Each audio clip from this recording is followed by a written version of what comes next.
En Colombia sí se baila. Después de dar vueltas en la cama de mi habitación privada del hostel de Cranky Croc, lo decidí. Bajé a recepción, miré si aún estaba la lista entre tantas actividades y me apunté. Así que pedí una cerveza artesanal de las de Original Sin.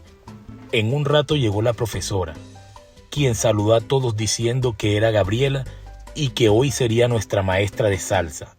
La maestra nos envolvía poco a poco entre las instrucciones de los pasos y las historias de la cultura colombiana y su conexión con la salsa. Después de 1 hora y algo más, habíamos terminado la clase. Gaby, ¿crees que si voy esta noche al Goce Pagano, el lugar para bailar salsa que nos recomendaste, pero no hablo español, estará mal? Ya hablas el mejor idioma, el del baile. Y es mucho más importante que hablar español aquí en Colombia, dijo Gabriela.